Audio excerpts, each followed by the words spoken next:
진한 글씨 보시면 지성을 그 본래적 행보로 나타나는 것 안에서 고찰할 경우에 이제 그건 뭐냐? 인공적 대상을 제작하고 도구를 만드는 도구를 제작하고 그 제작을 변형시키는 능력. 그러니까 1차적으로 이 지성으로의 분기는 뭐와 연관되느냐? 도구의 제작과 연관된다고 보는 거죠. 그러면 동물들은 제작 안 하느냐? 그건 아니다. 동물들도 제작을 한다. 그러나 뭐가 다르냐? 동물들에게 도구란 이 자신의 신체의 연장이라 그래야 되나? 그래서 신체와 분리되지 않거나 신체의 일부로 그 도구를 통합하는 이런 방식인 것이지 인간처럼 무기물질을 인공적으로 제작하는 이런 거하고는 다르다. 이렇게 보는 거예요. 그래서 뒤에 보시면 216페이지에 거기 진한 글씨 완성된 본능은 유기적 도구를 사용하고 구성한다 할 때 이 유기적 도구라는 건 지금 앞에 안 읽고 왔지만 어떤 걸 사용하면서 그걸 자기 신체의 연장으로 생각을 해. 자기 신체와 그 도구가 분리가 안 된다는 거예요. 지성을 가지고 있지 않은 애들한테는 그냥 말 그대로 자기의 신체의 일부로서 연장하는 것에서 끝나요. 그러니까 뭐 도구를 사용하기도 하죠, 동물들도. 그런데 그 도구를 더 편리한 방식으로 어떠어떠하게 만들어서 제작해가지고 항구적으로 이걸 써야 되겠다 이렇게 생각하진 않잖아요. 도구가 어떤 즉각적인 목적을 위해 사용되고 나면 신체의 그 능력을 연장해 주는 것으로서 활용을 하고 나면 그냥 버리죠. 나뭇가지를 그냥 버리잖아요.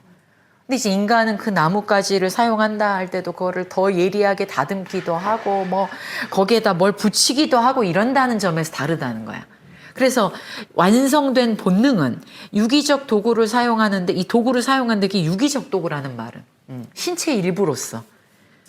근데 완성된 지성, 이제 지성이라는 거는 어떻게 사용하느냐? 무기적 도구를 제작한다는 거예요. 무기적. 그러니까 자기가 사용하려고 하는 것을 외부 사물들을 이용해서 인위적인 방식으로 인공적으로 제작을 한다는 거죠. 장점과 단점이 있다. 본능을 가지고 사용하는 도구는 자신이 미치는 범위 위에서 도구를 발견해. 뭐 이게 쭉 이렇게 나오죠. 그래서 어렵지 않게 놀랍게 완성도를 가지고 집을 짓기도 하고 동물들도 다 할 거 하죠. 그런데 얘네들은 그것의 변형은 도구를 막 변형하는 건 종의 변형까지는 가지 않기 때문에 본능은 불변적인 구조를 보존한다. 그러니까 얘네들이 도구를 사용한다고 해도 그 도구와 더불어서 신체가 변이되진 않는다는 거예요. 신체 연장으로서만 도구를 사용하니까. 그런데 그 아래 보세요. 이제 지적으로 제작된 도구는 노력해가지고 막 얻는 거죠. 그러니까 앞에 본능으로 제작한 도구처럼 그때그때 되게 완전하게 놀랍게 완성하면서 순간순간 사용하지는 않아. 언제나 뭔가 좀 불완전해. 수고스러워 또 그걸 만드는 거는. 자, 그런데 217페이지에 넘어오시면 위에서 5줄 보세요. 근데 이 인공적인 도구는 그걸 제작한 존재의 본성에 다시 작용해. 그것은 제작자에게 새로운 기능을 행사하도록 요구하면서, 그러니까 우리가 전화기를 만들었다 그러면 그 전화기를 거기서 끝내지 않고 뭐 기능을 계속 추가하면서 계속 다른 것으로 얘를 갈고 다듬어 나가죠. 뿐만 아니라 이렇게 우리가 만든 도구 자체가 우리의 본성에 또 영향을 미치지. 그래서 종의 변이까지 이루어낸다는 거예요. 지금 스마트폰 같은 게 딱 그런 거죠. 우리가 사용하는 전자제품은 단순히 우리가 우리의 신체의 능력을 연장하기 위해서 사용하는 것뿐만 아니라 그것이 우리의 존재 양식을 변형시키기도 하죠. 그래서 더욱 풍부한 유기 조직, 즉 자연적 유기체를 연장한 인공적 기관을 제작자에게 부여하기 때문이다. 그리고 그 도구 자체가 또 다른 도구를 필요로 하기도 하죠. 이렇게 계속 증식을 해나가도록 하죠. 도구 자체가. 그러니까 완전히 필요해서 만들고 버리는 방식이 아니라 뭐 하나가 필요해서 만들었는데 그렇게 만들어 놓으면 지금 당장 필요하지 않은 것까지도 만들게 하는. 그래서 다이소가 생겨나는 거죠.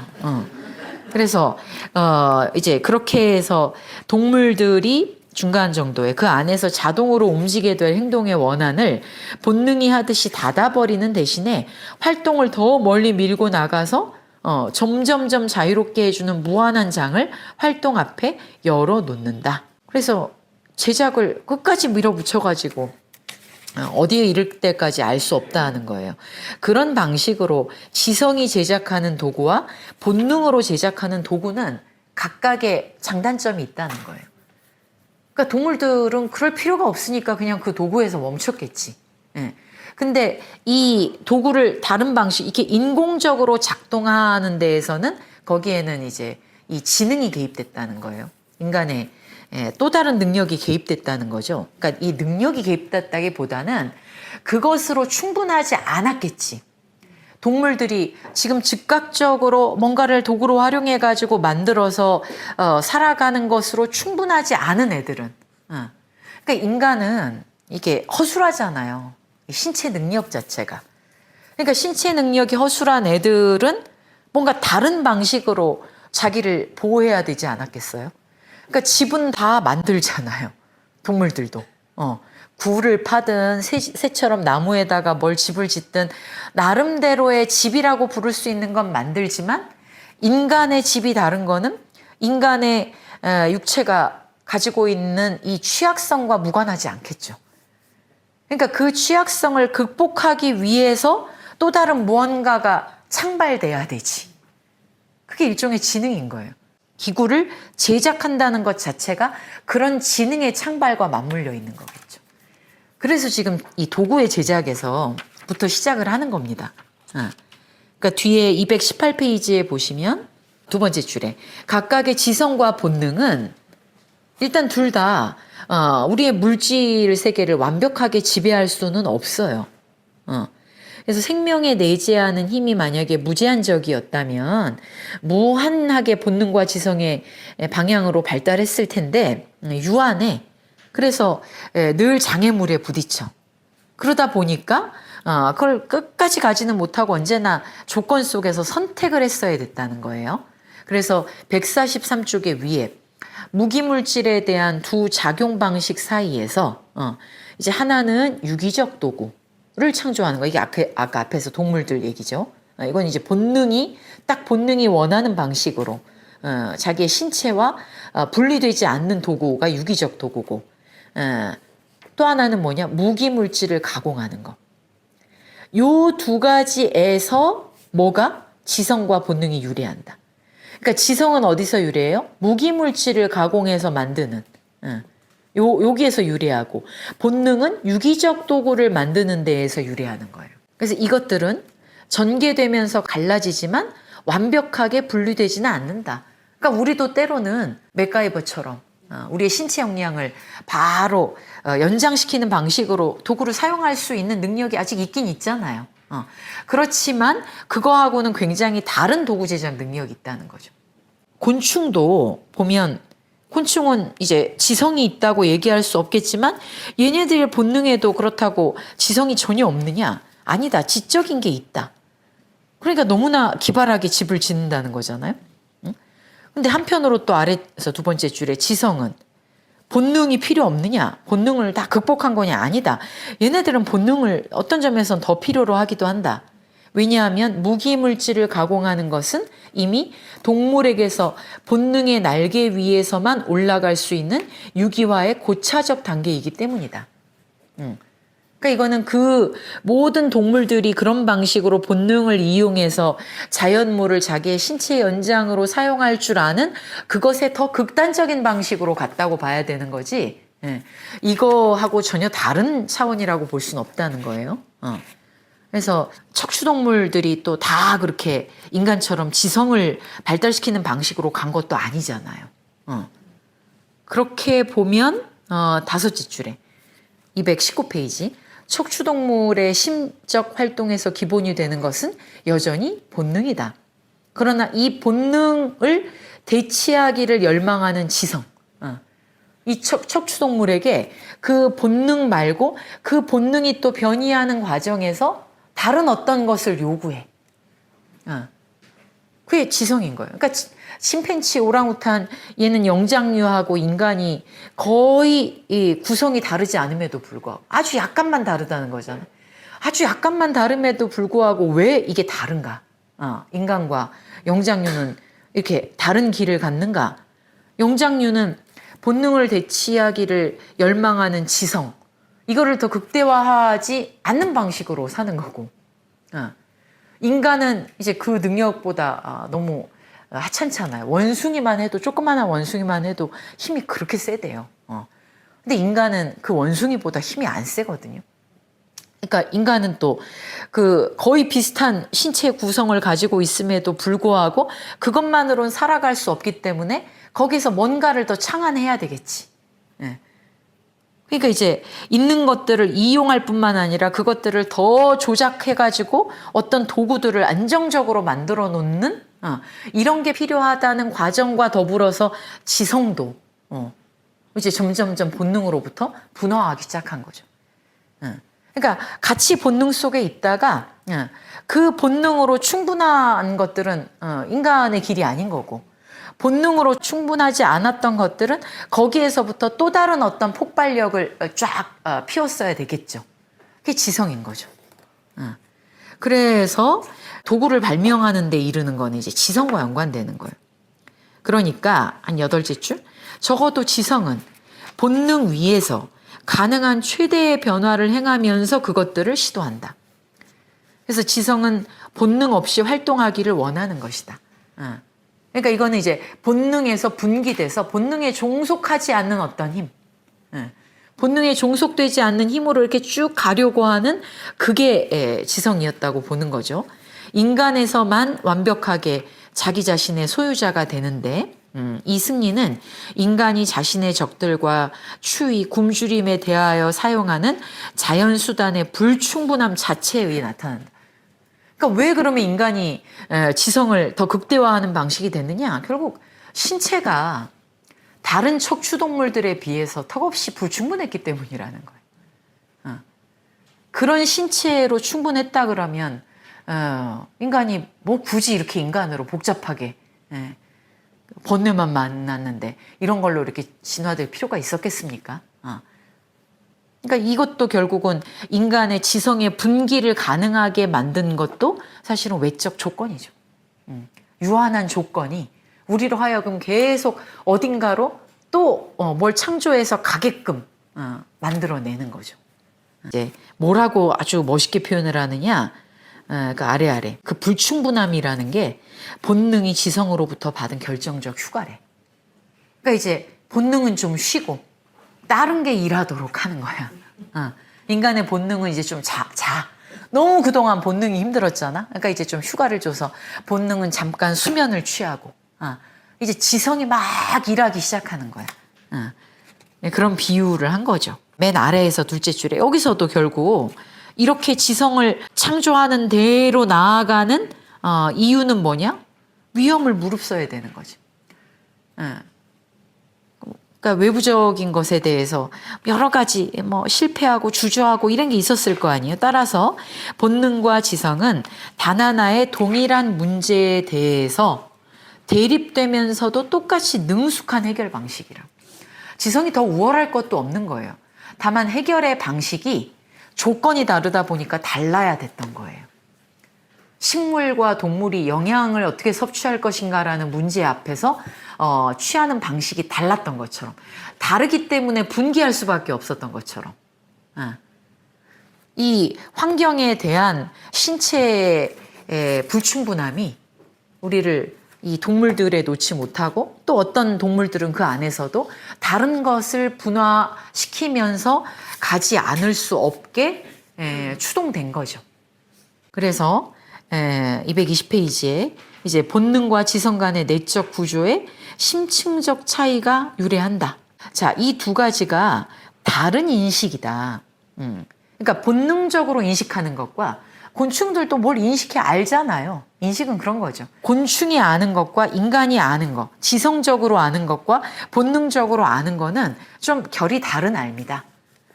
그렇게 얘기를 하면서 일단 요거 넘어가기 전에 의식에 대해서 좀 얘기를 해야 된다. 여기 이제 의식 얘기를 하죠. 본능이 어디까지 의식적이지? 본능은 의식인가? 의식이 없는 건가? 의식하고 같이 작동하는데 의식하고는 다른 건가? 아니면 그냥 본능도 의식인 건가? 도대체 이 의식이라고 부르는, 컨셔스니스라고 부르는 것이 뭐냐?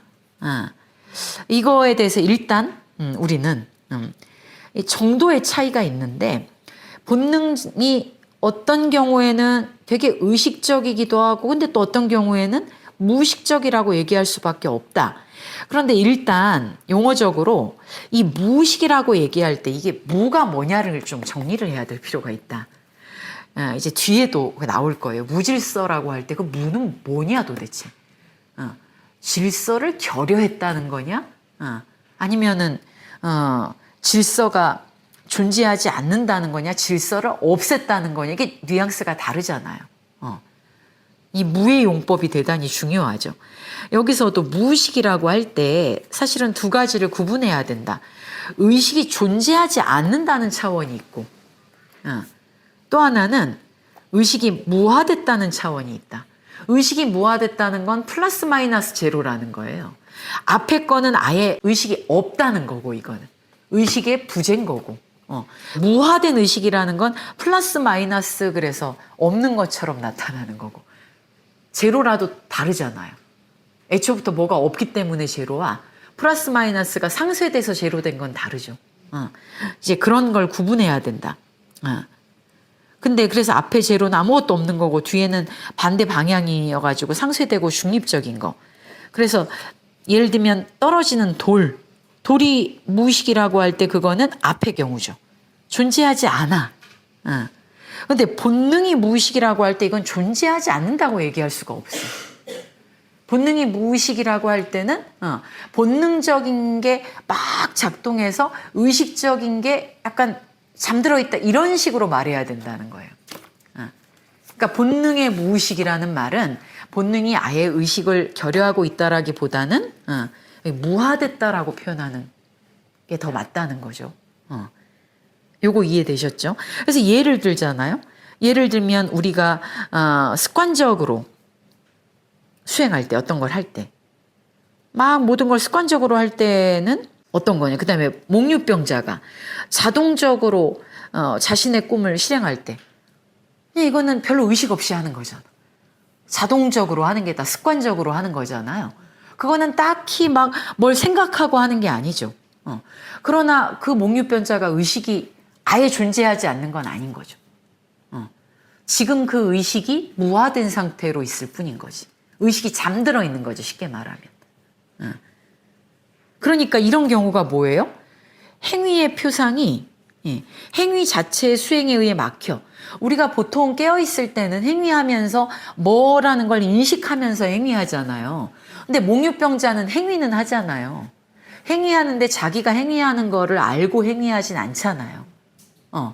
그러니까 얘는 행위는 하는데 표상은 막힌 거지. 그러니까 이때 목류병자가 어떤 행위를 할 때는 행위 속에서 표상을 할 수 있는 의식이 잠들어 있는 거지. 지금 그 얘기입니다. 그러니까 앞에 목류병 얘기랑 지금 요 무화된 무의식이라고 할 때 두 종류의 의식을 이해하시면 요 말은 금방 이해가 되죠. 그건 행위만 있는 거예요. 그러니까 행위에 의해서 표상이 연결이 안 돼 있는 거지. 그래서 주 32번 뒤에 보시면, 그러니까 의식은 있긴 있는데 표상을 행위가 덮어버려가지고 얘가 무화돼 버린 그런 의미의 무의식인 거죠. 그래서 장애물은 전혀 적극적인 어떤 것을 창조한 게 아니라 그냥 빈 공간을 만들고 뚜껑을, 그러니까 우리가 이렇게 진화하면서 생명체가 부딪히는 장애물이라는 게 새로운 걸 만든 건 아닌데 그 장애물에 부딪혔을 때 이제 뭐를 만들어야 되잖아, 자꾸. 그렇게 우리를 나아가게 하죠. 그래서 이처럼 행동이 이제 고단락의 끝에 표상에 적합하지 않은 경우, 요 말이 무슨 말이냐면 행동이 표상에 적합하지 않다는 건 행동하고 표상하고가 이렇게 딱딱 맞물려야 되는데 적합하지 않는다는 거는 이게 지금 이 두 사이에 틈이 생기는 거야. 불일치가 생기는 거야. 그럴 때 그 불일치 속에서 우리가 이게 뭐지? 이렇게 생각해야 되는 거잖아요. 그러니까 행동이 표상에 적합하지 않은 경우가 바로 여기서 우리가 의식이라고 부르는 거다. 아래 더 깊이 들어가 보면 의식은 뭐예요? 생명체가 실제로 수행하는 행동을 둘러싼, 이거 물질과 기억에 그대로 나온 얘기죠. 가능적 행동. 그러니까 만약에 행동과 표상이 딱딱 일치해. 그러니까 동물들은 거기에 잉여가 없잖아요. 내가 행위하기 위해서 어떤 걸 인식해야 되잖아. 그러니까 그런 점에서 보면 동물들도 의식이 있다고 할 수 있지. 근데 동물들의 의식이라는 건 뭐예요? 표상과 행위에 간극이 없는 거예요. 그런데 점점점 이제 동물도 다 그런 건 아니에요. 동물도 고등한 동물들은 또 안 그렇죠. 이 동물들 중에 이제 의식을 더 갖고 있다고 하는 거는 우리가 행동을 할 때 그 행동을 둘러싸고 가능적 행동, 잠재적 활동을 그릴 수 있을수록 의식이 발달하는 거지. 그 틈 속에서 선택의 여지가 더 많아지는 거잖아요. 그런 점에서 의식이라는 건 뭐냐면 주저, 선택, 이게 재밌죠. 베르그손은 의식을 머뭇거릴 수 있음이라고 보는 거예요. 바로 행위하지 않을 수 있음. 그리고 마지막 줄에 똑같이 가능한 많은 행동들이 어떤 실제적 행동 의료도 그려지지 않는 곳에서 의식은 강렬하다. 그러니까 여기에도 그러니까 행동으로 바로 도출하지 못하고 이럴 수도 있고 저럴 수도 있고 이럴까 저럴까 이게 이제 우리가 머리 굴리는 거잖아요. 의식이 강렬하다는 건 그런 거지. 근데 두 번째 줄에 실제적 행동이 가능한 유일한 행동인 곳에서는 실제적 행동이 유일한 가능한 행동이다. 아까 목류병자처럼. 인간일 때조차도 목류병장 같이 할 때는 그 행동만이 유일한 거잖아요. 목류병자가 자기가 행위하면서 내가 이쪽으로 갈까 저쪽으로 갈까 생각하면서 가고 있으면 목류병이라고 안 하죠. 그땐 의식이 잠들어 있는 거잖아요. 그럴 땐 행위가 딱 하나만 유일하게 존재하는 거잖아요. 인간일지라도. 그런 곳에선 의식은 존재하지 않는다. 이때 존재하지 않는 건 뭐예요? 무화되어 있는 거지. 목류병적 활동 또는 일반적으로 자동적인 습관적으로 그냥 오면 반응하고 이러면 그 의식이 그건 습관에 의해 자동성에 의해서 그냥 덮어버렸다 이렇게밖에 얘기할 수 없는 거지. 그러니까 베르그손이 여기에서 의식을 얘기하는 건 되게 묘하게 의식이라는 게 뭔가 어떤 자동적이지 않은 그런 창조적인 무언가와 연관되어 있는 느낌이 들죠. 여기서의 의식은. 그러니까 의식 계속 베르그손을 읽으면서 의식이 뭐지? 프로이트에게서 의식을 읽을 때와 베르그손에게서 의식을 읽을 때 달라요.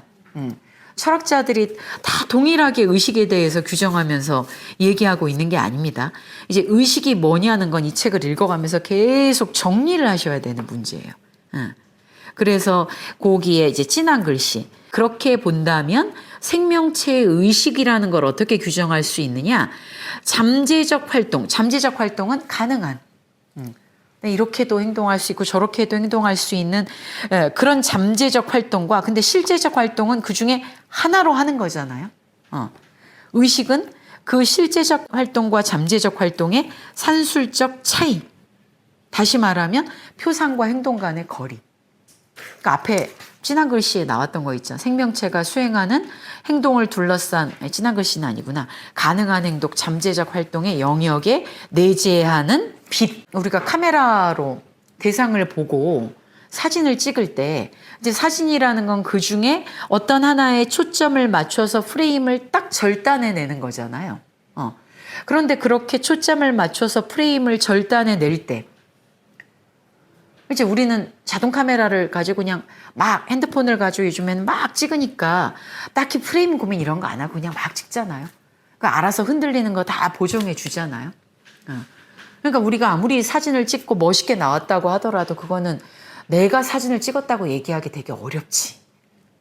되게 자동적인 행동이지 그건. 그런데 사진 작가들은 똑같이 핸드폰으로 사진을 찍을 때도 어쨌든 프레임을 이렇게 계속 고민하잖아. 인물이 영화에서 어떤 인물이 찍힐 때 그 인물을 이렇게 아래에서 위로 이렇게 찍으면. 그러니까 사진 셀카 잘 찍는 애들 아니면 셀카 이제 자기 푸사에서 자기 사진 이렇게 올릴 때 이렇게 크고 길어 보이고 날씬해 보이려 그러면 언제나 아래에서 이렇게 위로 찍어야 되잖아. 근데 누가 맨날 내 사진 찍어 놓으면 위에서 아래로 맨날 이렇게 찍어. 그러면 찌부가 돼 보인단 말이에요. 이걸 조정해야 되잖아요. 그러니까 무수하게 내 몸은 똑같은 하나의 몸이라고 하더라도 어디에서 어떤 앵글로 찍느냐에 따라서 나타나는 방식이 다르죠. 그러니까 사진을 의식적으로 찍는다, 만약에 베르그손처럼 의식적이라는 말을 사용해 사진을 의식적으로 찍는다는 건 뭐예요? 그 앵글을 고려할수록 의식적인 거지. 그러니까 지나가는 사람한테 사진 찍어달라 그러면 진짜 성의 없이 이렇게 막 찍는 사람도 있고, 어떤 사람은 막 이렇게 고려해서 이 사람이 저 배경하고 함께 나오도록 찍어야 되나? 배경 자르고 찍어야 되나? 이렇게 그거를 뭔가 이렇게 고려해가지고 탁 찍어주는 사람도 있고, 진짜 맥락 없이 그냥 탁 찍어주는 사람도 있고 이러잖아요. 그러니까 사진을 찍는데 의식적이냐, 의식적이지 않냐, 이거하고도 연관되는 문제인 거지. 이 표상과 행동의 거리라는 게 뭔지 아시겠죠? 의식을 지금 베르그손은 그렇게 규정하는, 그러니까 의식이라는 게 약간 자유, 창조, 이런 문제를 내포하고 있는 개념인 거예요. 그래서 지성은 이런 의미에서 의식을 향해서 더 그 틈이 많아지는 거예요. 표상과 행동 간의 거리가 더 커지는 거야. 그런 점에서 지성은 의식을 향해. 그러니까 지성이라는 거 이제 뒤에 나오지만, 지성은 뭘 파악하는 거냐면 이 책에서는 공간을 파악하는 거라고 안 나오고 관계를 파악한다고 나와요. 관계. 그러니까 어떤 하나, 그 대상만 파악하는 게 아니라 그 대상을 가지고 다른 대상하고 이렇게 유추할 수 있는 능력. 그 다음에 그 대상을 관계 속에서 파악할 수 있는 능력. 이걸 지성의 능력이라고 여기선 지금 얘기하거든요. 그것 자체가 대상에 매몰되지 않고 대상을 이게 넓은 관계성 속에서 볼수록 그게 의식적인 거잖아요. 행동이 즉각적이지 않을 수 있겠죠. 그래서 지성은 그런 점에서 의식을 향해, 본능은 무의식이라는 건 그렇게 더 행동이 넓어지면 본능은 즉각적으로 작동하지 않을 거 아니에요. 그러니까 본능이라는 건 최대한 의식이 잠들어 있는 방식인 거야. 그러니까 우리가 본능적으로 행동한다라는 말은 베르그손에 따르면 생각을 안 한다는 것뿐이에요. 의식을 계속 재워두고 있다는 거야. 의식에 휴가를 내고 있다는 거야, 우리가. 의식이 너무 휴가 주고 있지 않으세요? 이제 좀 깨워. 휴가철 지났다고. 그래서 아무튼 지성과 본능을 그렇게 보는 거죠. 그래서 왜냐하면 다루는 도구가 자연에 의해 유기화되고 자연에 의해 적용되고 획득된 결과도 자연에 의해 의지돼. 그러면 그건 선택이 되게 협소해지잖아요. 이게 본능의 방식이죠. 본능이 도구를 이용하는 건 이렇다는 거예요. 그러니까 당연히 의식은 상쇄되겠지. 그래서 본능적, 아래에서 셋째 줄에 본능적 행위에서는 의식이 나타나는 곳에서 그것은 본능 자체보다는 오히려 본능이 범하기 쉬운 모순을 비춘다. 자, 뒤에 이게 무슨 말이냐. 의식으로 되는 것은 본능의 결핍이고, 그러니까 거꾸로 본능적인 게 뭔가 제대로 안 될 때 이제 그게 의식적으로 되고, 행동과 관념 사이의 거리. 그때, 근데 이제 얘네들도 본능적인 행위를 할 때조차도 이 본능적인 행위는 의식이 잠들어 있는 상태라 그랬잖아요. 그런데 이런 의식이 나타날 때는 언제 나타나는 거냐? 이건 이제 본능이 좀 제대로 작동을 안 할 때만 2차적으로 의식이 나타나는 거지. 그러니까 이런 경우에는 의식은 우연인 거예요. 본능도, 본능적이라는 것도 즉각적으로 반응하는 게 다 성공하는 건 아니라고. 그러니까 우연적으로 그 본능이 결여됐을 때 이제 나타나기도 해요. 그래서 자동적 운동의 계열을 촉발하는 건데, 이제 뒤에 223페이지 세 번째 줄 보세요. 지성에서는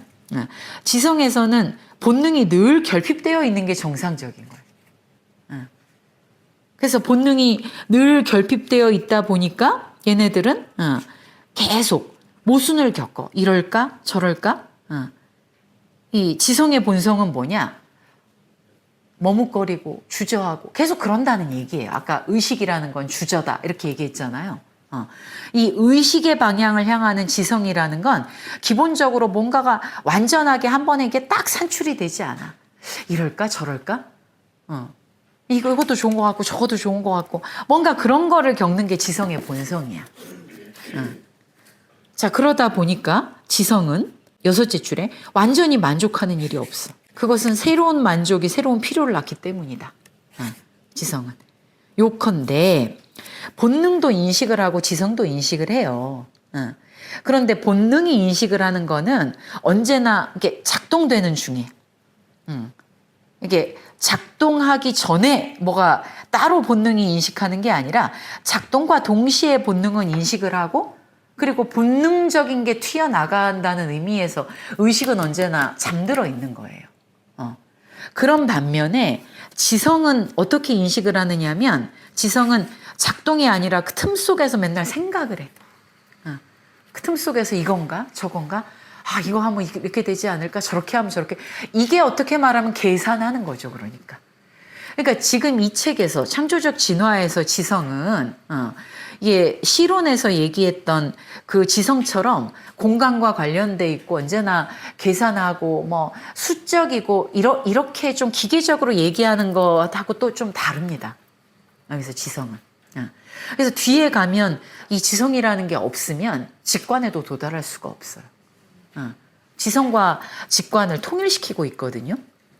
여기서 이제 구분을 하자면 이런 차원에서 구분이 될 수 있어. 이거는 정도의 차이죠. 진짜 이제 본질적인 차이를 얘기하려 그러면 하는 기능이 완전히 달라야 되는 거죠. 그렇죠? 단순히 틈이 많으냐 없느냐 이것만 갖고 얘기하면 안 되고 그런 점에서 이제 본질적인 차이가 뭐냐 225페이지 여기 뭐 다 행동의 관점에서 모든 동물들도 알고 있는 것처럼 다 이렇게 진행을 행동을 한다. 그러면 우리가 아는 것과 지성이 아는 거는 뭐가 다르냐? 226페이지에 나오죠. 지성은 선천적으로 모든 거를 알고 있는 건 아니야. 근데 우리가 왜 모르는 것도 알지? 인간은? 왜 하나를 가르쳐주면 열을 알지? 1 더하기 1이 2라는 걸 알면 2 더하기 2가 4라는 것도 알고 그걸 가지고 막 곱셈도 하고 나눗셈도 하고 다 더하기 빼기에서 출발을 한 거잖아요. 더하기가 곱셈을 낳는 거잖아요. 이게 별도가 아니라. 그러니까 하나를 가르쳐주면 열을 아는 거. 이건 지성이지. 이건 본능은 아니라는 거예요. 그건 뭐냐면 거기 나오죠. 진한 글씨.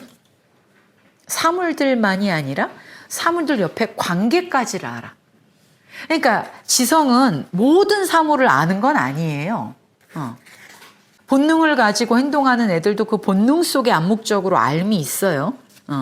그러면 이제 지성도 뭔가 이 본능적인 것처럼 이 생명체에게 배우지 않고도 아는 게 있다고 하는 건 선천적이란 말이야, 인간에게.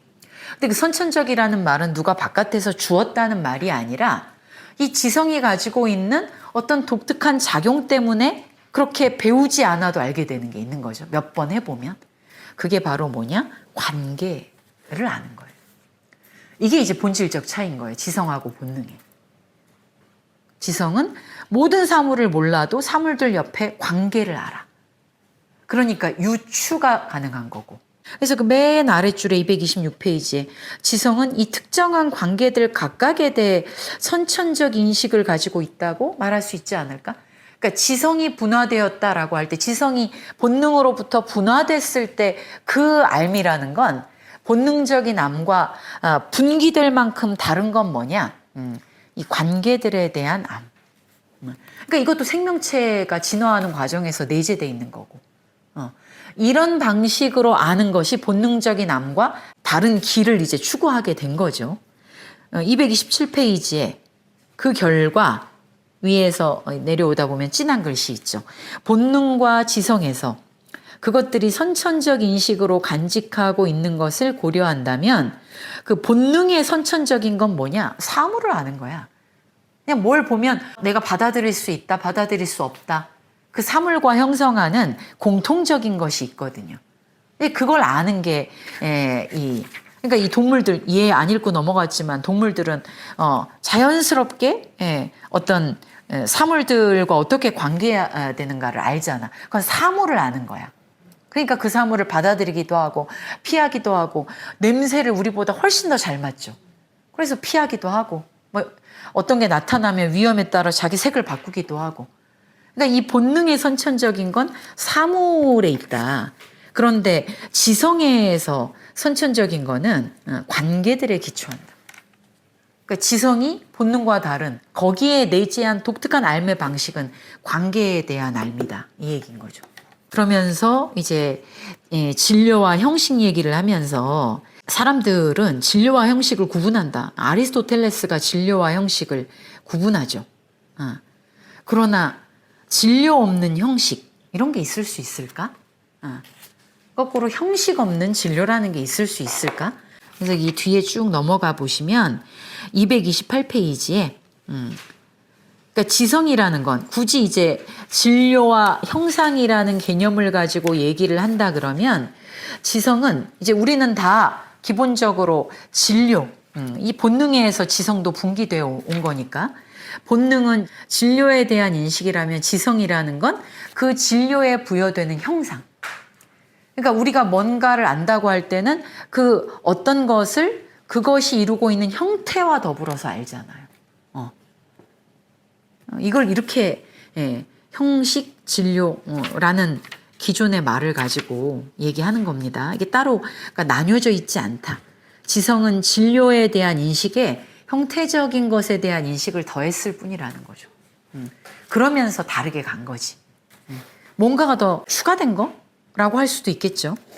이러한 인식의 관점에서 볼 때 228페이지에 생명 일반에 내재하는 힘 그거는 제한된 원리인데 이 원리 안에서 대립하기까지는 어쨌든 공존하고 상호 침투해. 그래서 이거 정리하고 있는 게 지금 여기입니다. 자, 하나. 두 번째 단락의 다수째 줄입니다.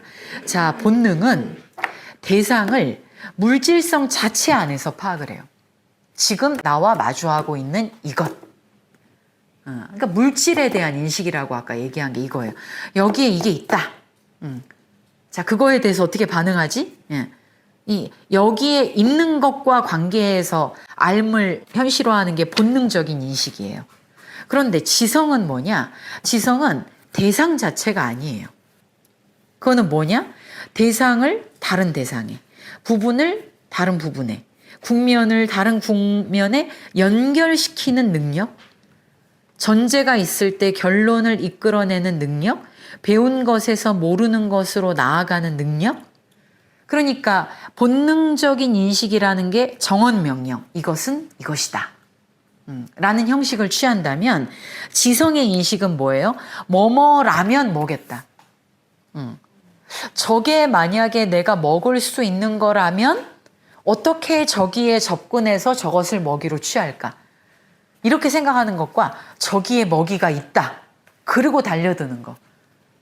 여기 지금 이거는 뭐가 다르다는 거죠. 인식이 다른 인식이라는 거죠. 지성이 공간화하는 능력과 연관된다 그러면 바로 이것 때문에 그런 거예요. 이것을 저것과 이 부분을 다른 부분과 이렇게 비교하고 관계 지으려 그러면 일단 공간적 표상이 필요하잖아요. 그러니까 지성은 더 공간화한다고 얘기할 수는 있지. 근데 지금 여기에서 베르손이 얘기하는 건 지성은 어떻게 본능으로부터 분기되었는가 그 발생적 차원을 얘기하잖아요. 그 맥락을 이해하시면 된다는 거예요. 그래서 229페이지에 보시면 그런 점에서 세 번째 줄에 본능이라는 건 내적이고 충만한 인식이야. 완수된 행동 속에 암시돼 있어. 이 말은 뭐냐면 사물에 대해서 바로 행동을 하기 때문에 딱히 그러니까 이건 아까 뭐라 그랬어요? 행동과 표상 사이에 간극이 없죠. 그러니까 뭐 딱히 내가 결여를 느끼지 않아. 동물이 맹수가 다른 짐승을 잡아먹고 나서 내가 좀 더 기다릴 걸 그랬나? 더 맛있는 애가 나올 건데 너무 내가 빨리 먹었어. 이렇게 하지 않을 거 아니에요. 근데 우리는 이렇게 먹을 게 많다 그러면 맛있는 거부터 먹어야 되나, 맛없는 거부터 먹어야 되나, 이런 걸 고민하잖아. 동물들은 그냥 지금 여기에 사물이 있다 그럼 거기에 행위하지, 그 행위한 것에 대해서 후회를 하거나 뭘 한다거나 아니면 이거에 대해서 여러 가지 경우의 수를 가지고 하나의 행동 패턴을 여러 유형으로 나누는 게 무의미하죠. 그런 점에서 얘네들은 충만하다는 거예요. 결여가 없다는 점에서. 근데 후자, 지성적 인식 속에서는 뭐예요? 얘네들의 인식은 텅 빈 인식이다. 왜? 대상 자체에 대한 충만한 알미 아니야. 이렇게 했어야 됐나, 저렇게 해야 됐나, 이렇게 할 땐 뭐가 됐나. 이제 그것들을 여러 가능성 속에서 하나를 선택하는 문제이기 때문에 언제나 결핍을 동반한다 그랬죠. 그러니까 관계에 대한 인식은 텅 빈 인식이잖아요. 근데 그로 인해서 무한한 대상들이 차례로 자리를 또 잡을 수 있기도 해. 그러니까 본능적인 인식과 지성적인 인식은 그래서 뭐가 우월하고 열등하고가 아니라 그냥 다른 인식인 거예요. 식물과 동물이 우월과 열등이 아니라 다른 생명체인 것처럼. 이렇게 다르게 분기되어 올 수밖에 없어요. 그러니까 이 중에서 베르그손이 지성이 우월하다거나 본능이 우월하다가 아니라고. 다른 인식이야. 그럼 어떻게 이 두 가지가 서로 얽히면서 우리를 지성에 국한시키기도 또 않고 이런 의미의 지성과 대비적인 의미에서 본능에 국한시키지도 않는 그게 직관이거든요. 그러니까 직관은 본능이 아니에요. 이제 뒤에 가면 스리슬쩍 직관과 지성을 얘기하는 건 본능이 직관이라서가 아니라 이제 직관이라는 건 그 본능과 지성 요 두 개를 넘어가는 거랄까? 이제 그런 의미에서 직관이 또 얘기가 되고 있어서 최종적으로는 이제 직관이 무엇인가? 요거가 2장의 맨 마지막 부분에 생명적 인식 이 얘기인 거죠. 그래서 229페이지에 이제 결론으로 151번 줄의 아래 나오는 거죠. 처음에는 상호 함축하고 있던 두 경향이 성장하면서 분리가 된 거예요. 각각 자신의 쪽에서 자기한테 더 맞는 걸 찾아서 나간 거예요. 그래서 그 나간 결과 어떤 생명체는 본능을 더 발전시키는 쪽으로 나간 거고, 그러니까 본능의 측면에서 보면 인간보다 동물이 훨씬 더 발달해 있죠. 그러니까 바로 보면 얘네들은 그러니까 뭐라 그래야 돼? 바로 신체적으로 아는 거 있잖아요. 이런 게 훨씬 더 발달해 있죠. 그리고 그 부시맨을 인류학자들이 연구한 거 보면 왜 부시맨들은 그 군중과 권력에 보면 그런 예가 나오죠. 부시맨들은 이렇게 자기가 사냥하려고 하는 어떤 동물이 가까이에 있다는 걸 어떻게 아느냐? 예를 들면 이제 어떤 사슴은 요 코 아래 이렇게 수염이 있다는 거예요. 근데 그 사슴이 가까이에 있다 그러면 이거 간질간질하대요. 거짓말 같죠? 그러니까 우리는 뭐 도구를 가지고 막 써야 그 도구를 가지고 지금 사냥감이 전방 몇 미터에 있고 뭐 그걸 향해서 총을 겨누고 이제 이건 지성을 발달시킨 애들이 하는 방식인 거지. 그런데 훨씬 더 인간 중에서도 동물적인 본능을 더 발달시키는 방식으로 살아간 인간들이 있을 거 아닙니까? 부시맨 같은 애들은 그러니까 사냥을 그렇게 하는 거야. 동물적인 직감을 갖고. 그러니까 간지러워. 근처에 있구나. 아는 거죠. 그리고 이게 자기 친정에 갔던 자기 아내가 아이를 이렇게 들쳐업고 이렇게 안에다가 이렇게 보자기 같은 걸 이렇게 하고 온대요.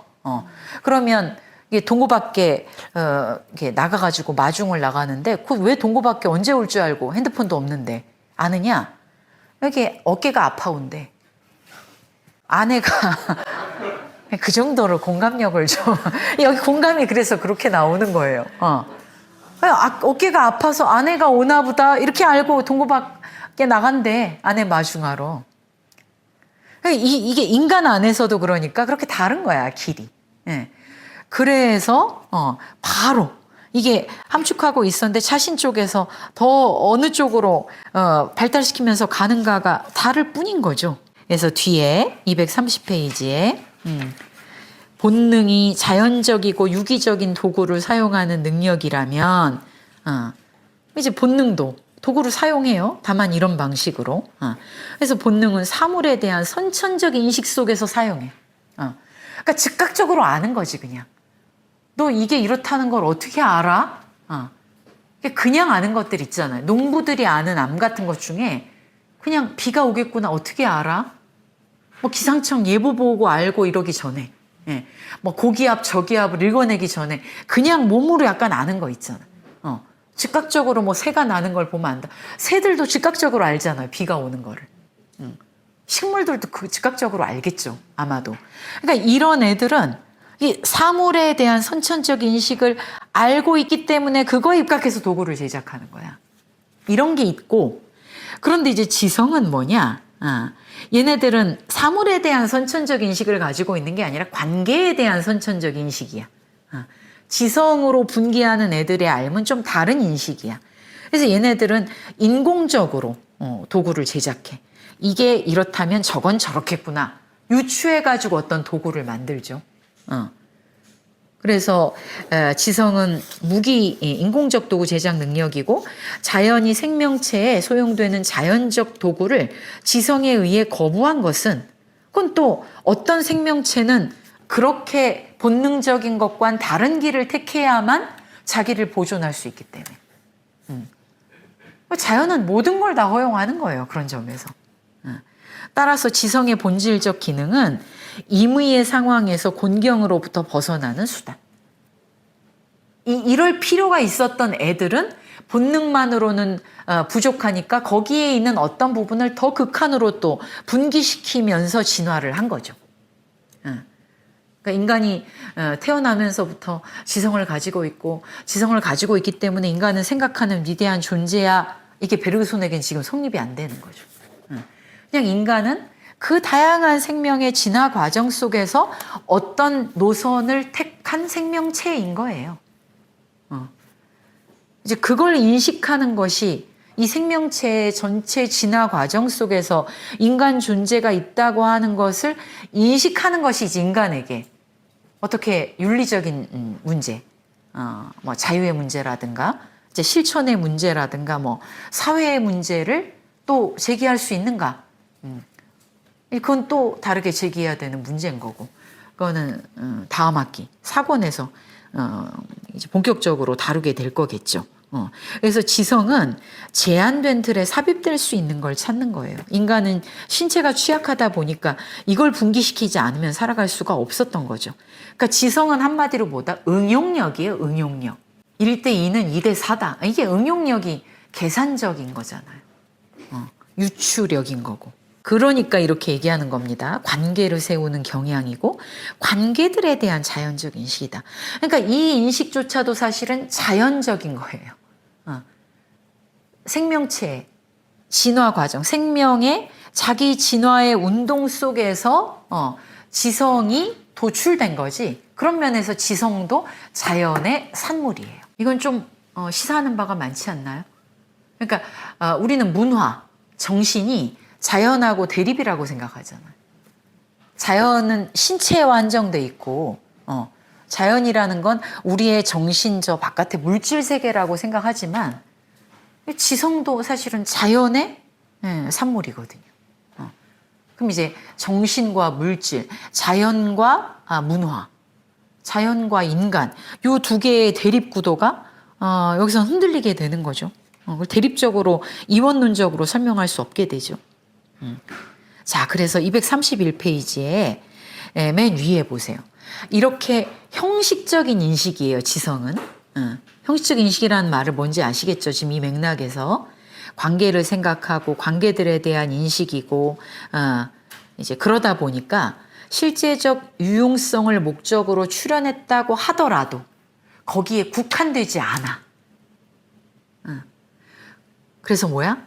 지성적 존재는 이게 실용적인 것으로부터 출발했지만 실용적인 것을 넘어갈 수 있는 걸 그 안에 이미 가지고 있어. 이게 관계에 대한 인식이기 때문에 그래요. 지성은 이미 자기 안에 지성 자체를 넘어갈 수 있는 여지를 가지고 있어요. 그러니까 지성을 매개해서 우리는 직관에 이르는 거예요. 이제 나중에 그렇게 얘기해요. 그러니까 지성과 직관이 대립적으로 있지 않아요. 요것들을 이렇게 쭉 이제 통일시키는 방식으로 맨 마지막에 4장에 이야기하고 있습니다. 맨 마지막에 이걸 어떻게 표현했느냐? 지성만이 찾을 수 있으나 지성 자신에 의해서는 결코 발견할 수 없는 것들이자 지식은 이제 뭔가를 찾아요. 그러니까 이게 리서치예요. 영어로 하면. 쉑쉐라고 하는 이 단어가 리서치. 이게 탐구죠, 약간. 리서치한다는 건 탐구하고 조사하고.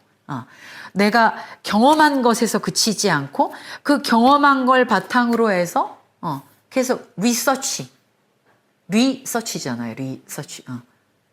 그거의 관계를 확장시켜서 이렇게 할 수 있는 게 이게 지성이야. 근데 본능은 주로 뭐야? 본능은 발견. 저기에 뭐가 있구나. 기가 막히게 귀신처럼 그걸 발견하지. 그러나 그걸 가지고 리서치하진 않지. 이렇게 막 확장하고 찾아내진 않죠. 그래서 아래의 제목도 지성의 자연적 기능이잖아요. 그러니까 이제 지성이 그렇게 자연으로부터 출발했기 때문에 지성이 갖는 어떤 하나의 경향이 또 있어. 되게 부동적인 것에 고착하고 뭐 이런 우리가 알고 있는 실론에서 배웠던 그런 고정하고 뭐 이런 지성의 특징들이 있어요. 그럼에도 불구하고 지금 여기서는 계속 지성의 그런 하나의 경향성에도 불구하고 내재해 있는 어떤 찾을 수 있는 확장해 갈 수 있는 즉 지성이 지성 안에서 자기를 넘어갈 수 있는 그 역량도 같이 이야기합니다. 그래서 여기에서 이제 지성의 자연적 기능이라고 하는 거는 우리가 앞에서 쭉 봤던 거예요. 이제 중요한 거는 생명과 의식. 이제 이 부분 얘기하는 거죠. 요거. 그 지금 지성의 자연적 기능, 본능의 본성은 뭐 이해하시는데 쉬울 거라고 생각해요. 왜냐면 앞에서 다 얘기됐던 거거든요. 다만 앞에서 이제 지성이 그런 자연 속에서 자기의 경향을 밀고 나가다 보니까 얘네들은 이렇게 규정 지으려고 하고 분해하려고 하고 공간화하려고 하고 재구성하려고 하고 그런데 비해서 본능은 이제 공감. 그래서 242페이지에 두 번째 단락의 위에서 넷째 줄 반성하는 지성은 실제적으로 유용한 노력 외에도 소비할 잉여적 힘을 가지고 있다? 이게 지성에 있는 게 그러니까 공간화하고 언어화하고 맨날 재구성하고 이런 게 경향성으로 있음에도 불구하고 지성은 거기 갇히지 않을 수 있는 힘도 자기 안에 있어. 지성 안에서 자기를 넘어갈 힘이 있다고 아까 스스로를 넘어가는 무언가가 있다 그랬죠. 이걸 여기서 이렇게 표현한 거예요. 소비할 잉여적 힘. 그거는 뭐냐? 잠재적으로 자신을 되찾은 의식. 그럼 그게 뭐냐? 그게 바로 옆으로 수평선을 그어서 이렇게 가보세요. 그러면 바로 옆 페이지로 가보면 같은 줄에 보시면 위에 수단들은 대상들을 정확한 치수에 따라 재단된 것이 아니고 이 뒤에 대상을 넘치기 때문에 그러니까 지성이라는 게 비록 그렇게 하는 경향성을 가지고 있음에도 불구하고 거기에 국한되는 게 아니라 언제나 그걸 넘쳐서 추가적인 것, 즉 이해관계에서 벗어난 걸 해주도록 해. 지성은 주로 유용성과 연관되는 게 맞긴 하지만 그게 다는 아니야. 이게 실론하고 조금 더 다르게 지성에 대해서 베르손이 이해하는 부분입니다. 그러니까 뭐라 그래요? 자기의 행로를 반성하면서 스스로를 관념의 창조자, 표상 일반의 능력으로서 자각할 때 지성은 실제적인 행동과 직접 관계가 없어도 그걸 알고자 원하고 관념을 갖기를 원해. 그러니까 주로 지성의 경향성이 행동, 규정 이런 거라고 하더라도 그것이 전부는 아니다라는 얘기죠. 이 부분을 좀 더 주목하게 보셔야 돼요. 그리고 244페이지에 이제 지성이 하는 것은 뭐 하는 거예요? 첫 달라 끝부분에 명석하고 판명하게. 이게 명석하다, 판명하다 서양 철학에서 오랫동안 한 말인데 판명하다는 건 다른 것과 구별되는 거고 클리어하다는 것도 그것이 또렷하게. 그러니까 이게 쉽게 말하면 윤곽을 진하게 가지고 대상을 인식하는 게 클리어하고 디스팅트하게 인식하는 거거든요. 윤곽선을 진하게 가지고 있을 때조차도 그러려고 지성이 애를 쓸 때조차도 지성은 모호한 가장자리를 버리진 않는다 그랬죠. 이 그 아랫단락에 불연속성의 형태로 자신을 명석하고 판명하게 사유하는 거는 불연속적으로 파악하는 거죠. 딱 테두리를 딱 그어가지고. 그러나 그럴 때조차도 모호한 테두리는 언제나 있다는 거예요. 이제 여기서는 지성이 주로 이걸 추구하다 보니까 기호가 중요하고 논리와 기하학이 중요하고 뭐 이렇게 되기는 하지만 그렇게 명확하게 이 테두리를 다 버리진 않는다. 이제 그걸 정리해 놓는 게 248페이지에서 251페이지까지. 요 부분을 이제 쫙 이해하시면 되죠. 그러니까 지성이 언제나 재구성하고 공간화하고 언어화하려고 하기 때문에 새로운 거를 자꾸만 빠뜨려. 새로운 걸 빠뜨려. 249페이지에 나오는 거 있잖아. 맨 위에 줄에 역사의 매 순간에서 새로운 걸 빠져나가게 예측 불가능한 걸 받아들이지 않고 창조를 거부해. 이거는 이제 지성이 그런 경향을 가지고 있다는 거죠. 기지의 것으로 계속 이루어진 기지의 것을 이용하려고 해.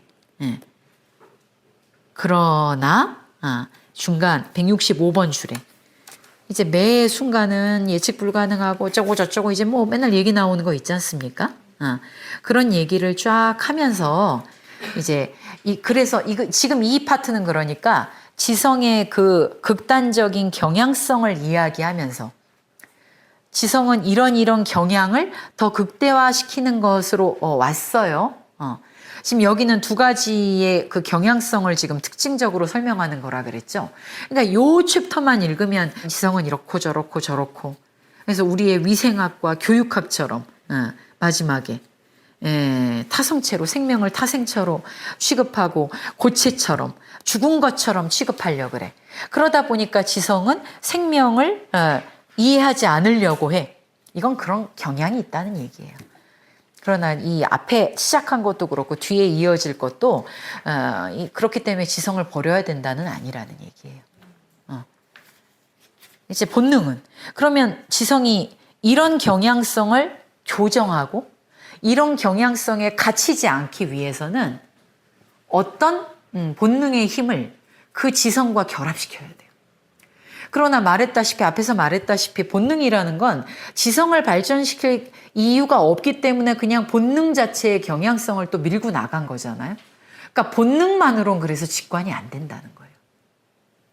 그러니까 지성을 폐기 처분할 게 아니라 지성의 이런 경향성을 우리가 알고 인간에게 그 지성의 경향성에 고착되지 않을 수 있는 또 다른 잠재력을 지성 그 자체가 극복하도록 해야 되는 거예요. 지금 이런 구도로 갑니다. 자, 오늘 마치겠습니다.